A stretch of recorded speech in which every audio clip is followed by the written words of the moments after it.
बिस्मिल्लाहिर्रहमानिर्रहीम। आज का जो हमारा टॉपिक है that is cell division. Next हम यूएचएस टॉपिक नंबर 4 जो हम स्टार्ट करने लगे हैं, यूनिट नंबर 4। ठीक है, दैट इज सेल डिवीजन। क्या क्या चीज़ें जो हम सेल डिवीजन में जो डिस्कस करेंगे, इसमें जो हमारा सिलेबस है सेल डिवीजन का, जो कंटेंट्स हैं सेल डिवीजन के, उसमें अगर हम डिस्कस करें तो आपके पास एक तो main introduction to cell cycle है। सेल साइकिल जो है उसका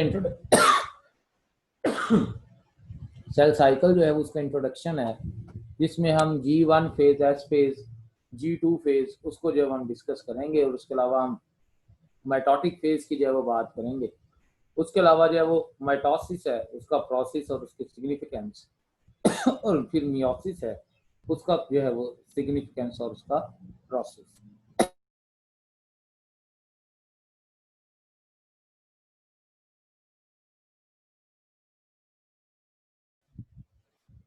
इसमें हमारे पास जो कंटेंट्स हैं वो आपको टोटली चैप्टर नंबर 21 आपकी जो है वो पंजाब टेक्स्ट बुक बोर्ड की बुक 2 से ये आपको जो है वो मिलेंगे। और उसके अलावा जो है वो ये आपको कंटेंट्स कैम्ब्रिज की बुक से, ए लेवल की जो बुक है उससे जो है वो आपको मिलेंगे। तो इसमें वन बाय वन जो है वो डिस्कस करते हैं। First of all we will discuss about the cell cycle. Cell cycle क्या चीज़ है? तो सेल साइकिल के हवाले से हम बात करें इसमें, तो सेल साइकिल ये एक सीक्वेंस है चेंजेस का, जिसमें एक सेल जो है वो जो प्रोड्यूस हुआ है वो अपनी जो है वो लाइफ गुजारता है, और अपनी लाइफ गुजारने के दौरान वो अपनी ग्रोथ करता है, अपनी रेप्लिकेशन करता है डीएनए की, अपने ऑर्गेनेल्स को डुप्लीकेट करता है, और अपने आप को प्रिपेयर करता है फॉर द नेक्स्ट डिवीजन, और प्रिपेयर करके फिर डिवाइड हो जाता है। तो ये जो हमारे पास सीरीज बनेगी चेंजेस की, जिसमें एक सेल जो है वो अपने आप को तकसीम कर रहा है, एक सेल जो है वो अपने आप को तकसीम कर रहा है, और तकसीम होने से पहले वो अपनी ग्रोथ करता है, अपने आप को तकसीम के लिए प्रिपेयर करता है। ये जो तरतीब के साथ ये जो सारी चेंजेस हो रही हैं, इनको हम कलेक्टिवली नाम देते हैं सेल साइकिल का। इनको हम कलेक्टिवली नाम देते हैं सेल साइकिल का। ये तरतीब के साथ है सारी की सारी चेंजेस, एक सीक्वेंस है। सीक्वेंस के बगैर ये चेंजेस नहीं हो रही। वो सीक्वेंस क्या है? अगर हम उस सीक्वेंस को जो है वो डिस्कस करें, सबसे पहले और वो एक सेल जो है वो अपना जो लाइफ गुजार रहा है, उसमें एक उसकी जो लाइफ है वो है जब वो डिवाइड नहीं हो रहा।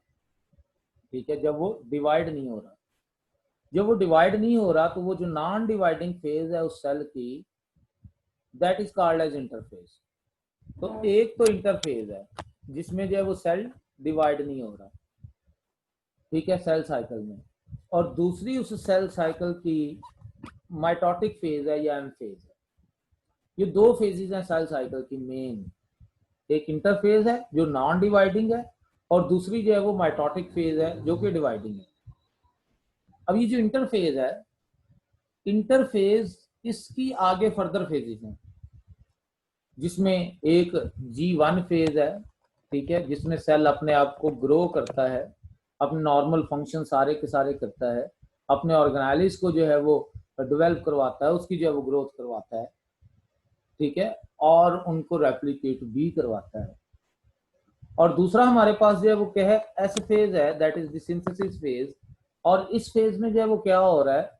इसमें डीएनए रेप्लिकेशन हो रही है, डीएनए की सिंथेसिस हो रही है। एक सेल अपने आप को रेप्लिकेशन के लिए आगे फर्दर जो है वो डिवीजन के लिए तैयार करने के लिए अपने क्रोमोसोम्स को जो है वो उसके क्रोमाटिड्स को डुप्लीकेट कर रहा है। और जो तीसरी है, that is the G2 phase, जिसमें सेल अपने आप को प्रिपेयर करता है फॉर द डिवीजन। मजीद जो है उसकी जो है वो ग्रोथ होती है, और उसके बाद जब वो सेल फिर रेडी है डिवाइड होने के लिए, और डिवीजन के लिए फिर या तो माइटोसिस है या मियोसिस है। मियोसिस के नतीजे में जो रिजल्टेंट सेल्स होते हैं वो आगे फर्दर सेल साइकिल में दाखिल नहीं होते, बल्कि वो जो है वो क्या है, गैमेट्स जो बन जाते हैं और फिर आगे उनकी फ्यूजन हुई और वो एक अलग जो है वो वे है, उसको आपने रिप्रोडक्शन वाले जो है चैप्टर में डिस्कस भी किया हुआ है। यहाँ पर जो है वो अगर माइटोसिस होती है, माइटोटिक आगे जो है वो फेज चलती है, तो उसमें सेल की पहले न्यूक्लियस की डिवीजन होती है, दैट इज द कैरियोकाइनेसिस, जो कि प्रोफेज, मेटाफेज, एनाफेज, टेलोफेज की सूरत में फेजेज हैं। और फिर उसके साइटोप्लाज्म की जो है वो डिवीजन होती है, और साइटोप्लाज्म की जो डिवीजन है दैट इज द साइटोकाइनेसिस। तो इस तरह से जो है वो ये जो एम फेज है that is the dividing phase, और जो पहली जो इंटरफेज थी that was the non dividing phase.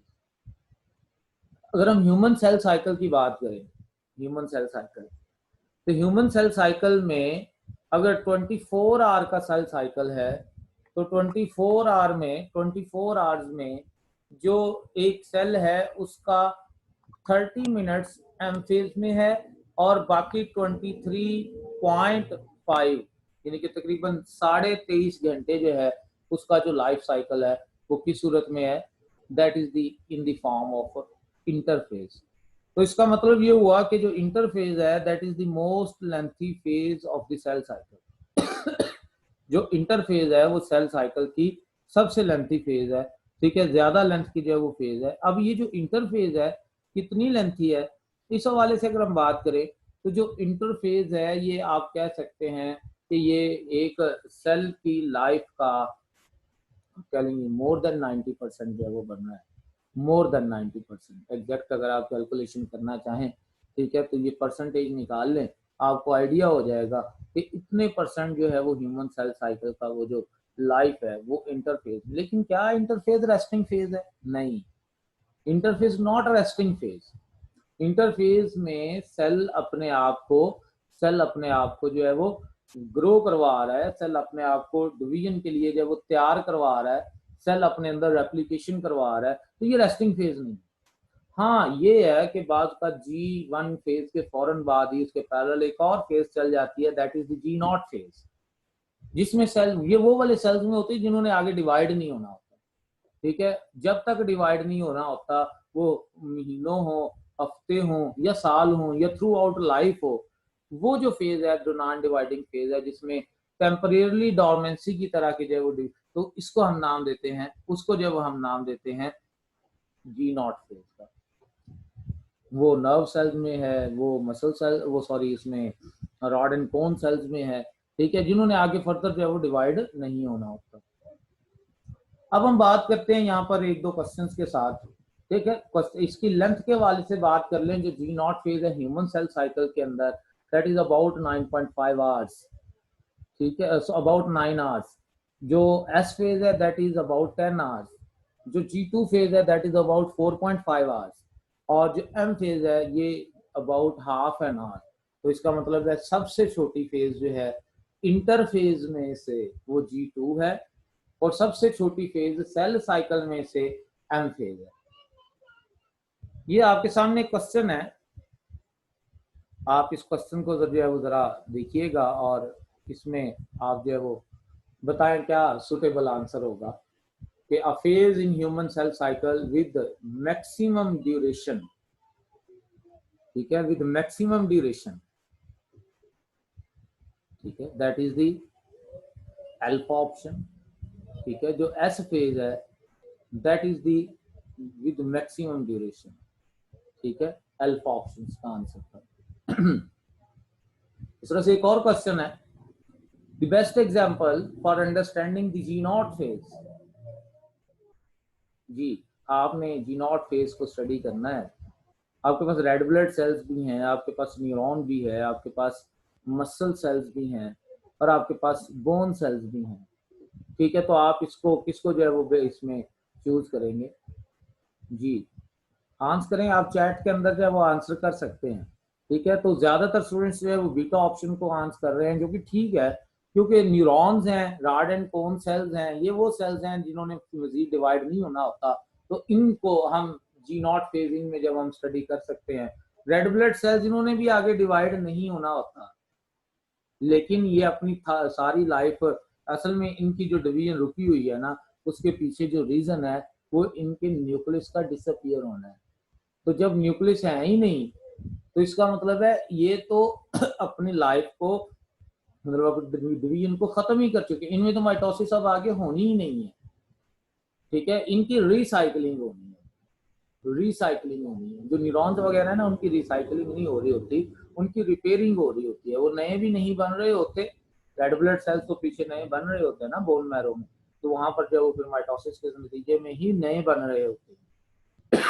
Muscle cell के अंदर जो है वो माइटोसिस हो रही है, ग्रोथ हो रही है, बोन सेल में भी हो रही है, ठीक है। नेक्स्ट अगर हम बात करें, सेल साइकिल में दो फेजेस हमने डिस्कस की, एक इंटरफेज और एक हमने इसमें डिस्कस की माइटोटिक फेज। अब हम बात कर लेते हैं माइटोटिक फेज की। अब हम बात कर लेते हैं माइटोटिक फेज की। माइटोटिक फेज या तो माइटोसिस है या फिर जो है वो क्या है, मियोसिस है। या तो माइटोसिस है या फिर मियोसिस है। हम पहले बात कर लेते हैं इसमें माइटोसिस की।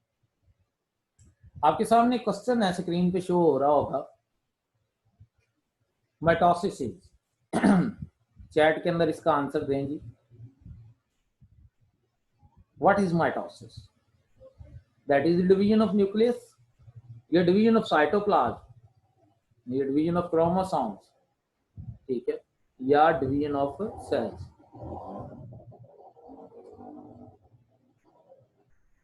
जी answer very simple, that is the division of cell, ठीक है। आंसर आपके पास इसका डिवीजन ऑफ सेल है, ठीक है, डिवीजन ऑफ सेल है, ठीक है। इसमें सेल के अंदर हाँ पहले न्यूक्लियस डिवाइड हो रहा है, दैट इज द कैरियोकाइनेसिस, और उसके बाद जब साइटोप्लाज्म डिवाइड हो रहा है, दैट इज द साइटोकाइनेसिस।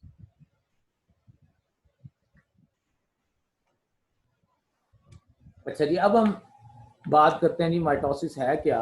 अभी मैंने जैसे बात की कि ये सेल डिवीजन की जो है वो फेज है, सेल साइकिल की फेज है, एम फेज में पार्ट। और ये इसमें ना सिर्फ सेल का अपना साइटोप्लाज्म डिवाइड होना है, बल्कि उसके अंदर जो मौजूद है जो डीएनए, उसने भी डिवाइड होना है, क्योंकि वो न्यूक्लियस में मौजूद है। जब न्यूक्लियस डिवाइड होगा तो न्यूक्लियस इस तरह से डिवाइड होगा इसमें कि जो डॉटर सेल्स बनेंगे, उन डॉटर सेल्स के अंदर जो नंबर ऑफ क्रोमोसोम्स है उनमें फर्क नहीं पाएगा।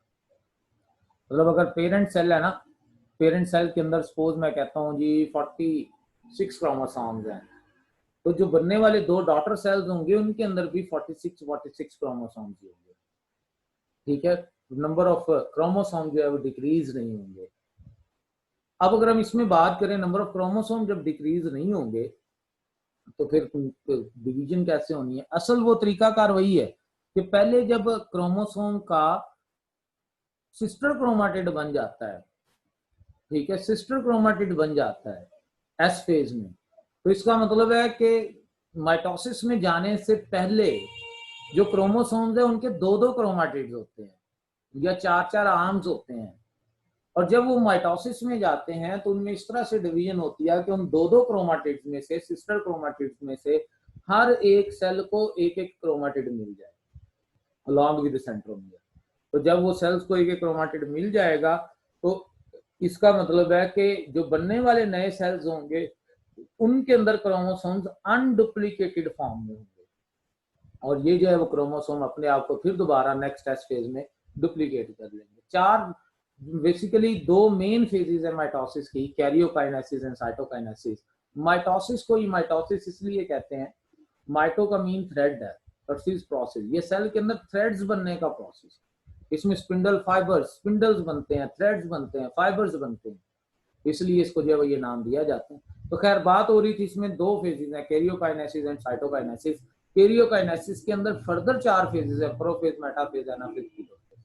हम पहले बात कर लेते हैं इसमें कैरियोकाइनेसिस की। कैरियोकाइनेसिस क्या है? Karyokinesis is the division of nucleus. Karyokinesis जो है ये न्यूक्लियस की जो है वो डिवीजन है, ठीक है। कैरियोकाइनेसिस ये न्यूक्लियस की डिवीजन है, और साइटोकाइनेसिस जो है ये साइटोप्लाज्म की डिवीजन है, ठीक है। हम बात कर लेते हैं पहले न्यूक्लियस की डिवीजन की। न्यूक्लियस की डिवीजन में पहले तो क्या है कि न्यूक्लियस को डिवाइड होने के लिए जो जो चीजें चाहिए हैं, यानी कि माइटोटिक अपरेटस चाहिए, माइटोटिक अपरेटस की फॉर्मेशन है साथ में। Just before the cell division, just before the cell division centrioles duplicate हो जाते हैं, ठीक है, सेंट्रियोल्स डुप्लीकेट हो जाते हैं। और ये जैसे ही आगे सेल डिवीजन शुरू होना होती है तो पहले कैरियोकाइनेसिस होती है। कैरियोकाइनेसिस की 4 फेजेज हैं। उसमें जो सबसे पहली फेज है दैट इज द प्रोफेज, यानी कि जब प्रोफेज स्टार्ट होती है सेल के अंदर तो क्या होता है कि जो क्रोमोसोम है वो कंडेंस होना शुरू हो जाते हैं, ज्यादा से ज्यादा विजिबल होना शुरू हो जाते हैं। न्यूक्लियर मेम्ब्रेन जो है वो आहिस्ता आहिस्ता, ये देखिए यहाँ पर से ये डिसअपियर होना शुरू हो जाती है। और जो सेंट्रियोल्स हैं वो क्या है, वो सेंट्रियोल्स जो कि डुप्लीकेट हो चुके हुए थे वो सेंट्रियोल्स मूव करते हैं टुवर्ड्स द पोल्स। जब ये सेंट्रियोल्स ये देखें पोल्स की जानब जो है वो मूव कर रहे हैं, तो पोल्स की जानब मूव करने से इन सेंट्रियोल्स के दरमियान में स्पिंडल फाइबर्स अराइज होना शुरू हो जाती हैं।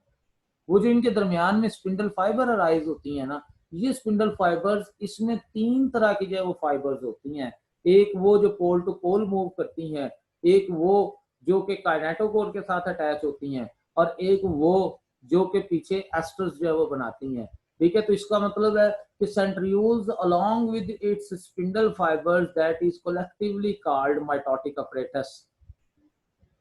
Centrioles along with its spindle fibres, जो स्पिंडल 3 तरह के हैं। ठीक है, एक जो है वो कौन से, जो कि एस्टर्स बना रहे हैं, ये सेंट्रियोल से पीछे की जानब अराइज हो रहे हैं। ठीक है, ये बेसिकली सिग्नल जो है वो अराइज करते हैं और इन सिग्नल से आगे साइटोकाइनेसिस जो है वो स्टार्ट होना होती है। ठीक है, दूसरे नंबर पर जब हम बात करेंगे वो क्या है, वो पोल टू पोल मूव करने वाले जो है वो पोलर माइक्रोट्यूब्यूल, एलोंगेटेड माइक्रोट्यूब्यूल, और जो तीसरी है वो एस्ट्रल माइक्रोट्यूब्यूल है, जिन्होंने जो है वो सॉरी काइनेटोकोर माइक्रोट्यूब्यूल है, जिन्होंने क्रोमोसोम में मौजूद सेंट्रियोल्स पर लगी हुई काइनेटोकोर प्लेट के साथ अटैच होना। अब होता क्या है, जैसे ही प्रोफेज में ये स्पिंडल फाइबर बन जाते हैं, क्रोमोसोम कंडेंस हो जाते हैं, न्यूक्लियोलस डिसअपीयर हो जाता है। ठीक है, न्यूक्लियोलस क्यों डिसअपीयर हो जाता है, उसकी भी रीजन यही है कि न्यूक्लियोलस क्रोमोसोम से ही बना हुआ है। तो जब क्रोमोसोम अपनी असली हालत में आ जाते हैं, कंडेंस हो जाते हैं, तो न्यूक्लियोलस डिसअपीयर हो जाता है। अब अगला काम क्या होना है, अगला काम ये है कि ये जो क्रोमोसोम है ये अपने आप को एक प्लेट के ऊपर अलाइन कर लेंगे, तरतीब ले आएंगे। ये जो तरतीब लगेगी ये मेटाफेज प्लेट के ऊपर है, ये तरतीब लगेगी मेटाफेज प्लेट के ऊपर, एम प्लेट, इक्वेटोरियल प्लेट। ठीक है, और ये क्रोमोसोम अलाइन अप हो जाएंगे और फिर इनके साथ स्पिंडल लगेंगे। अब देखें, न्यूक्लियर मेम्ब्रेन अब नहीं है, ये क्रोमोसोम टोटली डिस्पर्स हो चुके हुए हैं साइटोप्लाज्म के अंदर। अब यहाँ पर आपने जो मेन डिफरेंस याद रखना है, जो माइटोसिस और मियोसिस में जो सबसे बड़ा डिफरेंस है, यहाँ पर एक क्रोमोसोम के साथ, ठीक है, यहाँ पर एक क्रोमोसोम के साथ, ये अगर एक क्रोमोसोम है तो इस एक क्रोमोसोम के साथ दो दो स्पिंडल लग रहे हैं, एक इधर से काइनेटोकोर के जरिए और एक इधर से, ये दो दो स्पिंडल लग रहे हैं। तो चूंकि दो दो स्पिंडल लग रहे हैं तो इसका मतलब है जब ये दोनों स्पिंडल दोनों तरफ से खींचेंगे, ठीक है, तो उससे दोनों जो है वो फाइबर्स जब दोनों तरफ से खींचेंगे तो ये क्रोमोसोम में जो आर्म्स हैं वो एक दूसरे से सेपरेट होकर पोल्स की जाना मूव करेंगे। तो ये एक बेसिक डिफरेंस है कि हर क्रोमोसोम के साथ, ये आप नोट करें यहाँ पर, कि दोनों तरफ से आके स्पिंडल फाइबर अटैच होगा, जबकि मियोसिस में ऐसा नहीं होता। मियोसिस में एक पेयर के साथ दो दो स्पिंडल लगते हैं, वो हम आगे डिस्कस करेंगे। उसके बाद एनाफेज है, that is the most critical phase. Critical क्यों इसको कहते हैं कि जब यहाँ पर जो है वो पोलर माइक्रोट्यूब्यूल एलोंगेट होती हैं और काइनेटोकोर जो है वो माइक्रोट्यूब्यूल वो कॉन्ट्रैक्ट होती हैं, और ये सेंट्रियोल्स, सेंट्रोमियर्स जो हैं, सेंट्रोमियर्स ये दरमियान से टूटते हैं जब, और उसके बाद लगे हुए इनके साथ जो क्रोमाटिड्स हैं, ये सिस्टर क्रोमाटिड्स, वो भी एक दूसरे से सेपरेट हो रहे हैं। जैसे आप यहाँ पर देखें, ये अब देखें सिस्टर क्रोमाटिड, ये दोनों एक दूसरे से सेपरेट होकर पोल की जाना मूव कर रहे हैं। ये वो लम्हा है जिस वक्त आपको सेल के अंदर नंबर ऑफ क्रोमोसोम डबल नजर आएंगे, नंबर ऑफ क्रोमोसोम डबल नजर आएंगे, और ये सेग्रीगेशन यहाँ पर हो रही है, सेपरेशन हो रही है क्रोमोसोम्स की।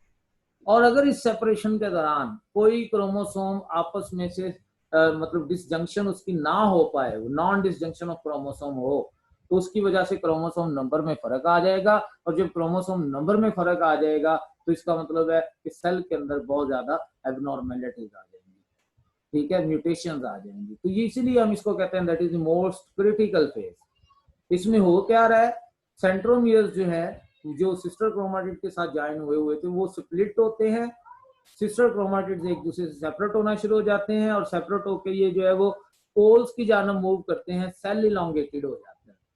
और जैसे ही ये पोल्स तक पहुंच जाते हैं फिर उससे नेक्स्ट फेज जो है वो स्टार्ट होती है, ठीक है, कि इन क्रोमोसोम्स ने जो बहुत ज्यादा कंडेंस हुए थे, ठीक है, ये दोबारा डीकंडेंस होना शुरू हो जाते हैं और इनके इर्द गिर्द जो है वो एक न्यूक्लियर एनवेलप बनना शुरू हो जाती है। और जब न्यूक्लियर एनवेलप बनना शुरू हो जाती है तो ये ऐसे लगता है जैसे एक सेल के अंदर दो न्यूक्लियस जो है वो प्रॉपर बन चुके हुए हों, एक एक पोल पे, दूसरा दूसरे पोल पे।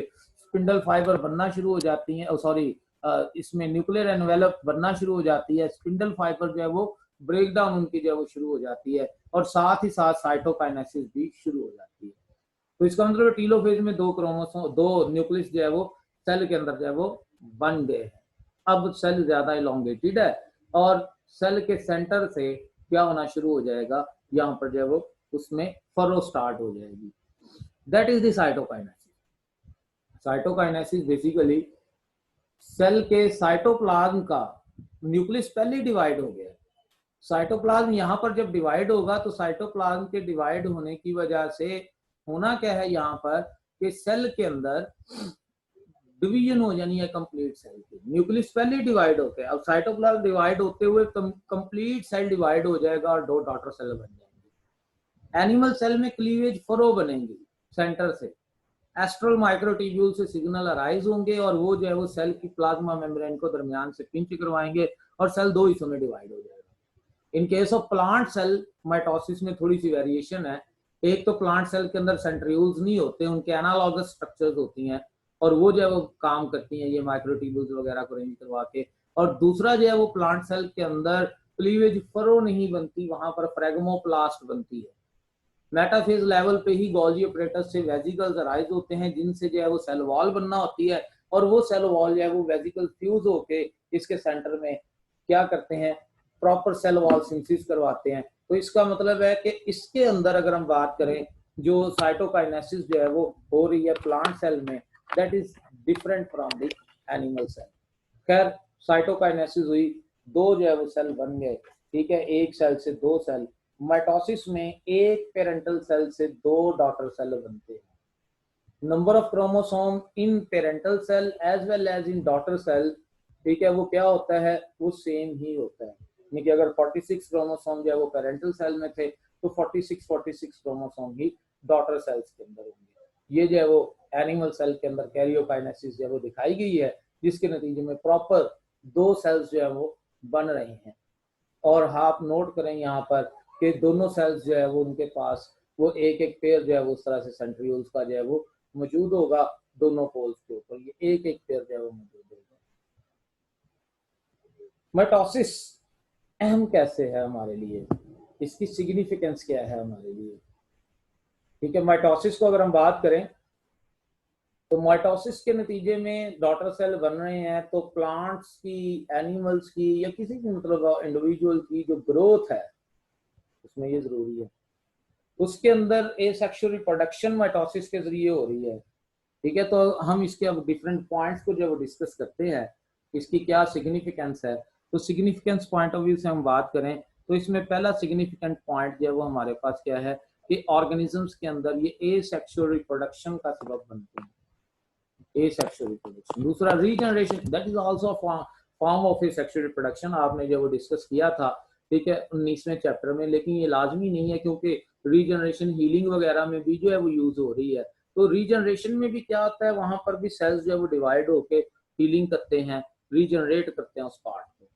उसके अलावा डेवलपमेंट और ग्रोथ में नंबर ऑफ सेल्स इंक्रीज करने के लिए जरूरी है। टिश्यू कल्चरिंग के लिए इसका रोल है, क्लोनिंग के अंदर हमने इसको जब वो सारी ये सेक्सुअल रिप्रोडक्शन के अंदर जब था। लेकिन अगर ये माइटोसिस अनचेक्ड हो, अगर ये माइटोसिस अनचेक्ड हो, अनकंट्रोल्ड हो, तो यही कैंसर का सबब बनती है, ठीक है। ये इंपॉर्टेंट है। कैंसर एज सच आपके टॉपिक का तो हिस्सा नहीं है, लेकिन इंपॉर्टेंस ऑफ माइटोसिस के साथ रिलेट करके आपने इसको पढ़ना है, ठीक है। कैंसर में होता क्या है, अनचेक्ड डिवीजन। जब अनचेक्ड डिवीजन होगी ट्यूमर्स बनेंगे। ट्यूमर्स दो तरह के होंगे, एक बेनाइन ट्यूमर्स होंगे, एक मैलिग्नेंट ट्यूमर होंगे। जो बिनाइन ट्यूमर्स हैं वो लोकलाइज्ड होंगे, एक ही जगह पर रह रहे हैं। जो मेलिग्नेंट ट्यूमर है वो मेलिग्नेंसी शो करेंगे, वो मेटास्टेसिस के जरिए एक जगह से दूसरी जगह पर यानी कि दूसरे ऑर्गन्स में भी फैलेंगे। ऐसे ट्यूमर्स को जब हम नाम देते हैं कैंसर का। और कैंसर की सबब क्या है? अबाउट 20 टाइप्स ऑफ म्यूटेशंस वो उन जीन्स के अंदर म्यूटेशंस जो जीन कंट्रोल कर रहे हैं सेल साइकिल को, जिसकी वजह से सेल साइकिल रेट इंक्रीज हो जाएगा और ऐसे सेल्स बनेंगे undifferentiated, poorly differentiated, small in size, large nucleus ratio, ऐसे सेल्स बनेंगे और इनका प्रॉपर काम नहीं होगा बल्कि ये जिस्म के ऊपर एक बोझ होंगे। ठीक है, तो ये इसकी इंपॉर्टेंस में दोनों पॉइंट ही आते हैं। ठीक है, इसके फायदे भी और इसके नुकसान भी। ये आपके सामने एक क्वेश्चन है, रेफरेंस टू माइटोसिस ही है, इसको आप थोड़ा सा डिस्कस कर लें। क्वेश्चन है जी आपके पास, साइटोकाइनेसिस इज, हाँ जी आप चैट में जो इसके आंसर दें।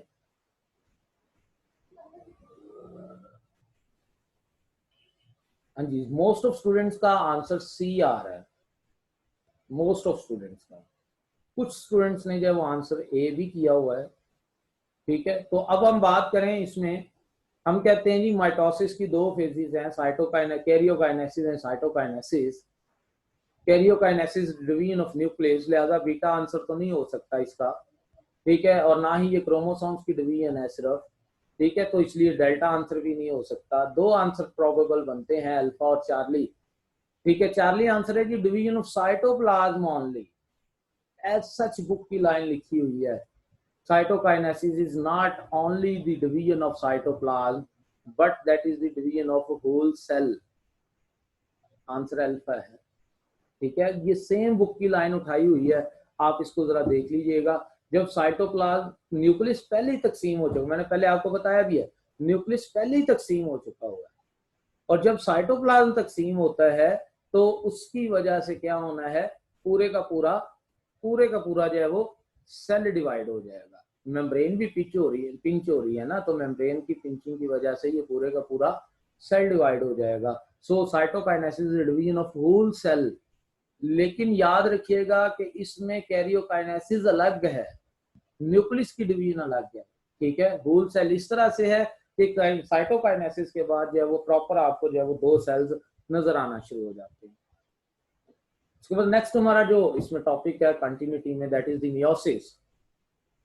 मियोसिस क्या है? ये एक ऐसी सेल डिवीजन है जिसमें number of chromosomes reduce to half in the daughter cells. Number of chromosome half रह जाएंगे। पेरेंट सेल की निस्बत डॉटर सेल के अंदर नंबर ऑफ क्रोमोसोम जो है वो क्या है, वो रिड्यूस टू हाफ। एक पेरेंटल सेल से 4 डॉटर सेल बनेंगे। ठीक है, एक पेरेंटल सेल से 4 डॉटर सेल बनेंगे। एक चीज याद रखिएगा, ये सिर्फ डिप्लॉयड सेल्स में हो रही है, हैप्लॉयड सेल में फर्दर मियोसिस नहीं हो सकती। और ये जो है वो गैमेट फॉर्मेशन में हो रही है एनिमल्स के अंदर, और प्लांट्स के अंदर ये स्पोरुलेशन के दौरान हो रही है। प्लांट्स में वो जो माइक्रोस्पोर बन रहे हैं, मेगास्पोर बन रहे हैं, ठीक है, तो वो जो हैप्लॉयड स्पोर्स बन रहे हैं, जब भी हैप्लॉयड डिप्लॉयड से हैप्लॉयड सेल जहां पर भी बन रहे हैं वहां पर मियोसिस हो रही है। मियोसिस की बेसिकली दो फेजेस है, मियोसिस 1 एंड मियोसिस 2। ठीक है, मियोसिस 1 एंड मियोसिस 2। जो मेन रिडक्शनल डिवीजन है दैट इज द मियोसिस 1। जो सर रिडक्शन हो रही है ना, वो मियोसिस 1 की वजह से हो रही है। अब मियोसिस 1 की भी दो फेजेस हैं, कैरियोकाइनेसिस 1, साइटोकाइनेसिस 1। इसकी कैरियोकाइनेसिस की फिर 4 फेजेस हैं, प्रोफेज 1, मेटाफेज 1, एनाफेज 1, टीलोफेज 1। लेकिन प्रोफेज 1 की फर्दर जो है वो आगे 5 फेजेस हैं, that is the leptotene, zygotene, pectin, diplotene and diakinesis. ये फर्क है, प्रोफेज 1 फर्क है। ठीक है, प्रोफेज 1 जो है ये डिफरेंशिएट कर रही है टोटली मियोसिस को माइटोसिस से। फिर जो है वो मियोसिस 2 है, और ये मियोसिस 2 बिल्कुल माइटोसिस की तरह ही होती है। इसमें भी वो कैरियोकाइनेसिस 2, साइटोकाइनेसिस 2 और प्रोफेज, मेटाफेज, एनाफेज, टीलोफेज, ये ऑलमोस्ट वैसे ही है वो होना है। ठीक है, तो हम 1 बाय 1 जो है वो डिस्कस करते हैं। First of all will discuss about the meiosis 1। होना क्या है इसमें, मियोसिस के अंदर मियोसिस के इवेंट्स कौन से हैं? मियोसिस के दो इवेंट्स हैं, meiosis 1 and meiosis 2।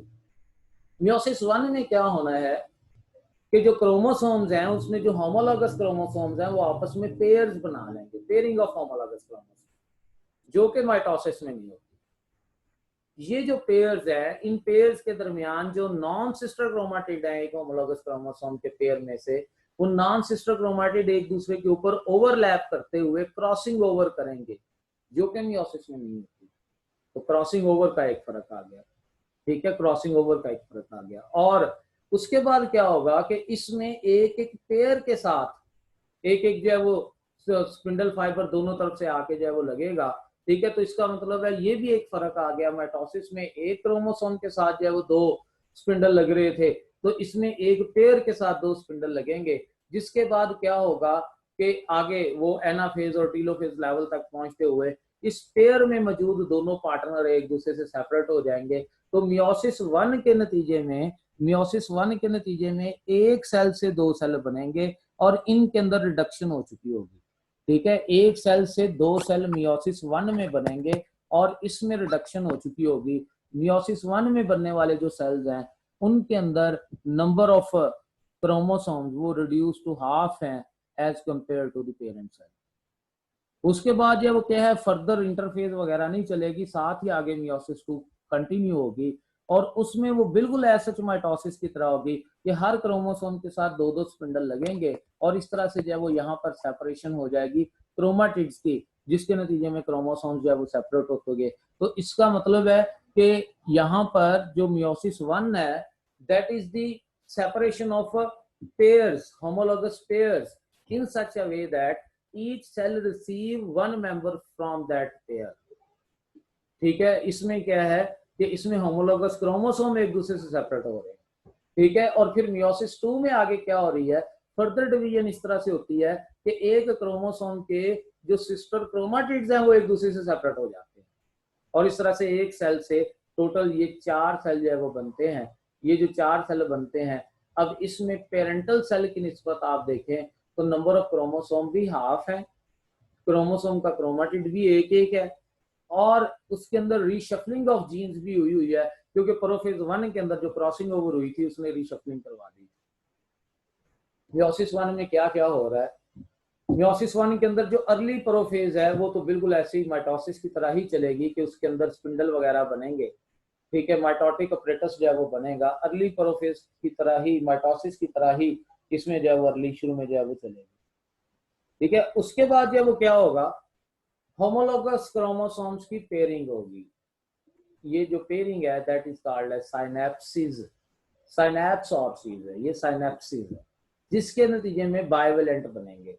Homologous chromosome will move toward each other और उनकी होमोलॉगस की पेयरिंग होगी। इस पेयरिंग को हम साइनेप्सिस कहते हैं, जिसके नतीजे में टेट्राएड्स या बाइवेलेंट बन जाते हैं, ठीक है। अब उसके बाद क्या होगा, इन टेट्राएड्स या बाइवेलेंट के अंदर क्रॉसिंग ओवर भी होगी, ठीक है। बाइवेलेंट शो क्रॉसिंग ओवर, ठीक है। लेट प्रोफेज में ये क्या करेंगे, क्रॉसिंग ओवर जो है वो शो करेंगे और साथ ही साथ क्या होगा, न्यूक्लियर एनवेलप डिसअपीयर हो जाएगी। क्रॉसिंग ओवर जो है वो प्रॉपर चल रही होगी, न्यूक्लियोलस डिसअपीयर हो चुका होगा, ठीक है। और साथ ही साथ वो माइटोटिक अपरेटस तो पूरा बन चुका होगा, ठीक है। क्रॉसिंग ओवर के दौरान क्या होता है कि जो होमोलॉगस क्रोमोसोम्स के नॉन सिस्टर क्रोमाटिड्स हैं, ये याद रखिएगा, नॉन सिस्टर क्रोमाटिड्स, उनके दरमियान में क्याजमेटा फॉर्मेशन बनती है। क्याजमेटा वो पॉइंट है जहां पर वो क्रोमोसोम्स के क्रोमाटिड एक दूसरे को ओवरलैप करते हैं और एक्सचेंज ऑफ जीन करते हैं, जिसके नतीजे में रीशफलिंग ऑफ जीन हो जाएगी। आपकी बुक में ये 5 फेजेस का जिक्र है। ये प्रोफेज वन के अंदर जो वो 5 फेजेस होती हैं, जिसमें पहली फेज जो लेप्टोटीन है उसमें क्रोमोसोम जो है वो क्या होते हैं, कंडेंस होते हैं। ये इवेंट्स याद रखिएगा, यहाँ से क्वेश्चन अराइज होंगे। लेप्टोटीन में क्रोमोसोम कंडेंस होते हैं, ठीक है। साइनेप्सिस जो है वो कहाँ पर होती है, जाइगोटीन लेवल पे हो जाती है, जिसके नतीजे में यहाँ पर जो है वो कॉम्प्लेक्स बनना शुरू हो जाते हैं, साइनेप्टोनियल कॉम्प्लेक्स क्रोमोसोम्स आपस में जुड़ना शुरू हो जाते हैं। जैसे ही साइनेप्सिस कंप्लीट होती है, क्रॉसिंग ओवर स्टार्ट हो जाती है। Crossing over occur in the pectin stage, और क्रॉसिंग ओवर के बाद जो है वो फिर क्या है कि ये क्याजमेटा हैं, ये एक दूसरे से सेपरेट होने की जो है वो कोशिश करते हैं और उसके नतीजे में ये विजिबल भी हो जाते हैं ज्यादा, और ये जो है वो लेवल किस पे है, डिप्लोटीन पे है। उसके बाद डायकिनेसिस लेवल पे क्या होता है, जो बाइवेलेंट है वो आगे मेटाफेज के लिए बिल्कुल रेडी है, बाइवेलेंट मेटाफेज के लिए बिल्कुल रेडी है। अब हम नेक्स्ट बात करते हैं कि ये मियोसिस 1 में प्रोफेज 1 हो गई, क्रॉसिंग ओवर वगैरह जब वो हो गई, तो फिर इसमें फर्क क्या आ गया, आगे काम क्या होना है। अब आगे मेटाफेज 1 के अंदर, प्रोफेज 1 के बाद मेटाफेज 1 के अंदर एक एक पेयर के साथ, मैंने पहले बात कर दी है कि इसमें फर्क ही असल ये है कि ये देखें, अब एक एक पेयर के साथ, ये एक पेयर है ना, तो इस एक एक पेयर के साथ दोनों तरफ से एक एक स्पिंडल फाइबर आके लगेगा, ठीक है, फाइबर आके लगेगा। तो इसका मतलब है कि असल यहाँ पर जो फर्क है वो क्या है कि यहाँ पर जो अटैचमेंट है, एक पेयर के साथ दो स्पिंडल लग रहे हैं, एक एक तरफ से और दूसरा दूसरी तरफ से, जिसके नतीजे में एनाफेज 1 के अंदर क्या होगा कि जब वो डिवीजन होनी है तो क्रोमोसोम्स के पेयर्स एक दूसरे से सेपरेट हो जाने हैं, मेंबर्स एक पेयर के। यहां पर आप नोट कीजिएगा, एनाफेज 1 ऑफ मियोसिस, उसमें सेंट्रोमियर डिवाइड नहीं कर रहे, जबकि माइटोसिस में हमने कहा था डिवाइड कर रहे हैं। एनाफेज 1 में पूरे का पूरा क्रोमोसोम टुवर्ड्स द पोल, यानी कि अलोंग विद सिस्टर क्रोमेटिड, वो जब टुवर्ड्स द पोल मूव करता है, जबकि माइटोसिस में ऐसा नहीं होता था।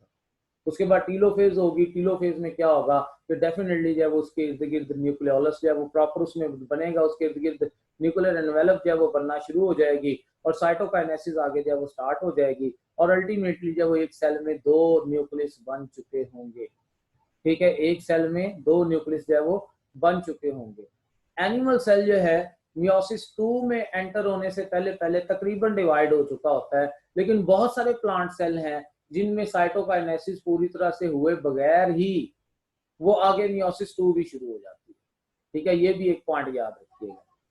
मियोसिस 2 बिल्कुल माइटोसिस की तरह है, ठीक है। मियोसिस 2 के अंदर जो है वो क्या होगा, प्रॉपर वही न्यूक्लियर एनवेलप जो है वो दोबारा डिसइंटीग्रेट होगी, उसके साथ एक एक क्रोमोसोम के साथ दो स्पिंडल लगेंगे, क्रोमोसोम के क्रोमेटिड पोल्स की जानिब मूव करेंगे और उसके नतीजे में अल्टीमेटली जो है वो 2 से 4 सेल्स जो है वो बन जाएंगे, ठीक है। उसमें कोई ऐसी कंफ्यूजन वाली बात नहीं है। तो ये देख लें, मियोसिस 1 जो है that is the reductional phase, और फिर मियोसिस 2 के अंदर जो है वो फर्दर रिडक्शन ऑफ क्रोमोसोम तो नहीं हो रही, लेकिन उसमें सिस्टर क्रोमेटिड्स एक दूसरे से सेपरेट हो रहे हैं। मियोसिस की इंपॉर्टेंस क्या है, मियोसिस जेनेटिक वेरिएशन का सबब बन रही है, खास तौर पर क्रॉसिंग ओवर मॉडिफिकेशंस लाने का सबब बन रही है, ठीक है, गैमेट्स के अंदर हो रही है, स्पोरुलेशन में स्पोर्स बनाने में हो रही है।